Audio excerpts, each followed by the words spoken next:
Thank you for coming here on such a short notice. I'm Chief Cox of the Cobb County Police Department. And today I'm joined with Deputy Chief Hamilton, Captain Ray, Deputy Chief Adcock, and Sergeant Goodman of the Homicide Unit.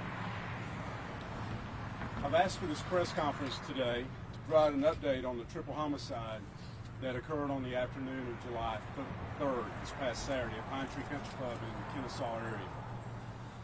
On July 8th, 2021, detectives from our Crimes Against Persons Unit secured an arrest warrant for the lone shooter, who's now been identified as Brian Anthony Roden. He has been charged for the murders of Eugene Seiler, Paul Pearson, and Henry Valdez, which were committed on the afternoon of July 3rd at Pinetree Country Club. Mr. Roden was apprehended this afternoon by members of the Fugitive Task Force and the U.S. Marshals Service. Mr. Roden was arrested in the Shanley area, and he has ties to the metro Atlanta area. Mr. Roden has been charged with 3 counts of murder, 3 counts of aggravated assault, and 2 counts of kidnapping.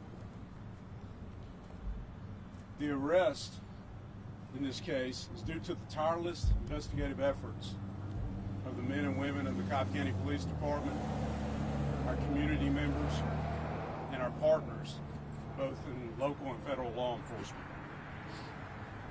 Our homicide unit, our technology-based crimes unit, our violent crime bureau, and even our uniformed patrol officers in their initial response to the crime scene should be credited for the successful outcome in this arrest.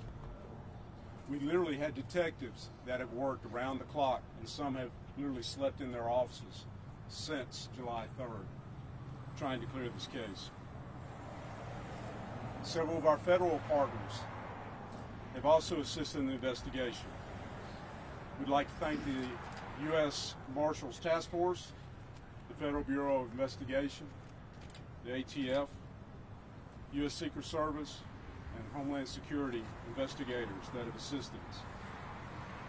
I'd also like to thank members of the Kennesaw Police Department, Acworth Police Department, KSU, University Police, and then the Cobb County Sheriff's Office, who provided deputies to help secure the scene during the investigation.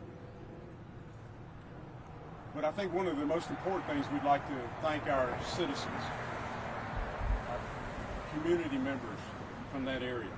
Many of them provided useful tips that our detectives were able to investigate and provide leads on. Our partnership with the community is what continues to help us properly investigate such horrific and horrible crimes. And this resulted in a successful apprehension of this individual. Although the suspect in this case is in custody, we implore the citizens to remain as committed to helping law enforcement in all other cases, so our other victims and their families might see justice with some amount of closure. As this remains an active case and investigation, we'll be limited on the amount of information or details that we can release. But with the suspect in custody, our investigators will continue to work the case to its completion and move it forward to the Cobb County District Attorney's Office for prosecution. Now at this time, we'll take a few questions. When did his name first come up in this investigation? I'm sorry? When did his name first come up in this investigation? His name came up within a few days of the investigation. And can you tell us how his name came up, under what circumstances his name came up and led you to ultimately these charges? At this time, I do not want to release that information because it's critical to our investigation, and the investigation is not closed, it continues. And just a quick follow-up, can you give us any indication of the chain of events that led up to this, and what possible moments there could have been these 2 bodies that were found? At this time, I'm not going to release any information related to that. Is there a prior relationship between either the 2 victims, and each other? Did they know each other before? That is something that we're exploring. We definitely feel confident there was no relationship between the shooter and Mr. Silver. Are you aware of his arrest in another Metro Atlanta county a few hours after Mr. Sillers was killed, arrest for DUI? I have been told that he had a previous arrest. Yes, sir. But you did not know, obviously, at that point that his name might be connected to this investigation. At this point, I don't want to discuss what all we knew at that point because we're, like I said, the investigation is continuing, and we're actually involved at this moment with discussions. And a quick follow-up, what sort of record do you know about him, possible criminal record in Metro Atlanta or else? That is something that I think we're not going to discuss this evening. Maybe it will come up in the future discussion. See, a lot of people in the community obviously were worried, they were scared about this. This is obviously something that would normally happen in Cobb County.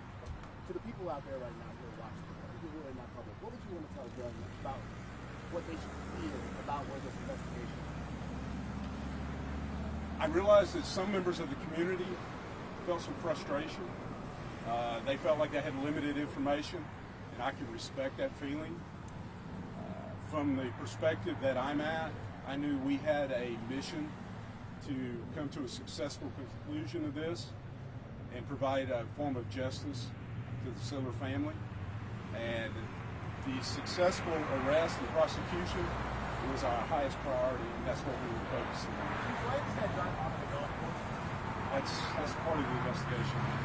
Can you tell us how when they were killed? How long before bodies were found? I'm sorry? The other two victims, how long before they were found they died? Matter of hours? I think I would say that discovery of all individuals who were deceased was made in a pretty rapid time frame. Were they all killed? I believe that to be a correct statement. That initial kidnapping, is that in the metro area or is that out of state? That's information that I don't think we can discuss at this point. That's still part of the investigation. I think we probably reached our 5-question limit, so I'm going to turn this over to Sergeant Dell. Thank you very much for coming. I know it was very, very short notice, but it's a case that is very important to a lot of members in the community in the Metro Atlanta area. So I appreciate you being here. But there are no other Thank you very much. suspects facing arrest.